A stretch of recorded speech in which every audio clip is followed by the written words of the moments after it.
Selamat siang para netizen dimanapun kita berada, salam inspirasi bagi kita semua. Nampaknya PKS akan ingin temui PDIP. Ada apa ini? Ya jelas ya, mereka akan membicarakan bagaimana totalitas dukung Anies Baswedan di Pilkada DKI Jakarta. Nampaknya PKS ini sangat baik sekali begitu, menyerahkan semua kepada Anies Baswedan, menyerahkan pada koalisi-koalisi ya. Artinya apa? Kalau PKS dengan PDIP mereka bersatu, selesai mereka akan menang begitu kan. Lihat saja di Jakarta, simpatisan PDIP dan simpatisan PKS yang ada di Jakarta itu sangat luar biasa mereka banyak begitu. Apalagi ditambah PKB, apalagi ditambah Nasdem kalau mereka bersatu begitu kan. Makanya musuh-musuh atau lawan-lawan dari Anies Baswedan mereka akan ketar-ketir melihat sebuah realitas ya, koalisi dari Anies Baswedan itu sangat luar biasa begitu. Makanya PKS akan menyerahkan ini semua begitu, tergantung dengan lobby-lobby politik mereka ya. Demi totalitas dukungan Anies, PKS sudah temui PDIP perihal Pilkada 2024. PKS plus PDIP ini yang sebetulnya ditunggu publik ya kan, apalagi PKB. Jangan hanya dikaji tapi nasional lah. Wah. Apakah akan ada deklarasi sebagai partai oposisi sebelum tanggal 20 Oktober 2024? Karena kalau tidak, sudikah kita sebagai rakyat ya omong pilkada tapi setiap ada isu partai pada diem karena semua masuk gerbong koalisi. Ini komentar-komentar dari netizen. Artinya yang ditunggu sekarang ini adalah koalisi dari PKS dan PDIP. Saya meyakini bahwa PKS dan PDIP mereka akan bersatu. Saya meyakini seperti itu. Mengapa saya katakan seperti itu? Yang jelas wakilnya di situ adalah dari PDIP begitu kan. Ya seperti PKB kan sudah mengusung Anies Baswedan ya, tidak mungkinlah cari kader dari PKB lagi untuk maju sebagai wakilnya. Tidak mungkin. Karena sudah jelas-jelas mendeklarasikan di situ. Nampaknya mungkin Partai Nasdem agak keluar dari koalisi ini. Karena Partai Nasdem lagi digoda begitu ya.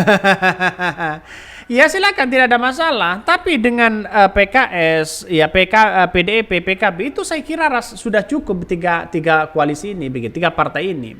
Kalau mereka menjadi satu, mereka kekuatannya sangat luar biasa di situ. Ya, dibandingkan Partai Gerindra, terus kemudian PAN, Partai Demokrat, ada Partai Golkar misalnya, ya misalnya sama-sama 4, saya kira ini yang akan menjadi potensi sangat luar biasa. Kalau P3 kan tidak bisa diharapkan hari ini karena ya masih bingung begitu nuansa-nuansa mereka. Makanya komentar-komentar netizen banyak sekali yang mengatakan bahwa wah ini kalau memang ini disatukan, bukan tidak mungkin kemenangan itu sudah di depan mata. Ini semoga PDIP nyusul PKS-nya untuk ya calonin Anies karena isunya PKB belum lestu usung Anies. Ini komentar-komentar dari netizen banyak sekali begitu ya, pro dan kontra. Tetapi inilah perbedaan perbedaan politik kita begitu kan. Artinya tidak ada masalah sebenarnya.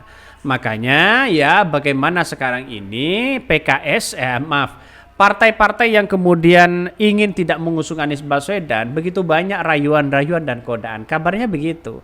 Artinya ya Anies Baswedan ini kalau dibiarkan begitu kan ya menjadi ancaman di tahun 2029. Mereka akan ketar-ketir orang-orang yang lawan-lawan dari Anies Baswedan. Artinya ini kan menjadi potensi yang sangat luar biasa begitu kan. Kemenangan kan sudah di depan mata. Kita tunggu saja nasibnya bagaimana begitu. Apakah PDIP ini akan berkoalisi ya dengan PDIP atau bagaimana begitu kan. Ya PKS akan berkoalisi dengan PDIP, apakah kita tunggu saja. Sekjen Partai Keadilan Sejahtera PKS Abu Bakar Al-Habsyi mengungkapkan pihaknya telah berkomunikasi dengan PDIP membahas Pilkada 2024 dan pencalonan Anies Baswedan. Ia mengatakan pihaknya terbuka dengan koalisi dengan partai manapun untuk mendukung Anies Baswedan di Pilkada 2024 mendatang. Biasanya welcome saja, kita nggak ada masalah. Kita sama Hasto Kristianto biasa aja ngobrol-ngobrol katanya ya. Menurut Abu Bakar, jika ya Anies bisa merangkul semua pihak maka pihaknya akan merasa sangat bersyukur. Apapun jadinya, kalau Anies Baswedan bisa merangkul semua pihaknya, alhamdulillah. Ia menilai jika PKS PDIP saling berkoalisi maka akan semakin besar peluang Anies memenangkan Pilkada Jakarta 2024 mendatang.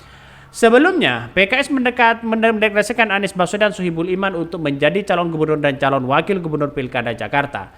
Menanggapi hal itu, Anies memberikan sambutan yang baik dan berkata akan segera menemui PKS.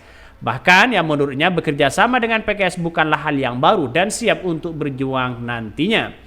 Kita sudah berjuang sama-sama di Jakarta maupun di tingkat nasional. Bersama PKS, insya Allah kita berjuang sama-sama ke depan, kata Anies Baswedan di dalam video yang diunggah di media sosial. Artinya, bukan tidak mungkin sebentar lagi Anies Baswedan akan bertemu dengan PDIP.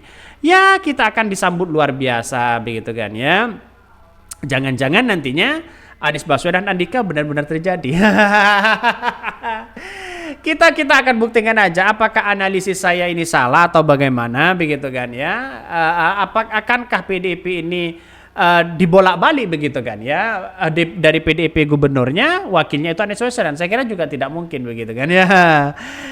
Ini intinya adalah bahwa komunikasi antara PKS dengan PDIP itu semakin dekat dan itu sudah sudah ada komunikasi sana sini. Ini baik, begitu kan. Ini bagus. Saya rasa perkembangan politik yang ada di Jakarta ini, Anies Baswedan masih of the man, begitu kan ya. Masih popularitasnya sangat tinggi, surveinya sangat tinggi. Ya Ridwan Kamil mereka minggir, terus kemudian nyerah, begitu. Ya apalagi Kaisang untuk dipaksakan di situ. Ya kekalahan Kaisang pasti sudah di depan mata. Keok, begitu kan. Ya saya tidak mendahului takdir, tapi secara realitas masih melihat bahwa Anies Baswedan itu sudah di atas angin, begitu kan ya.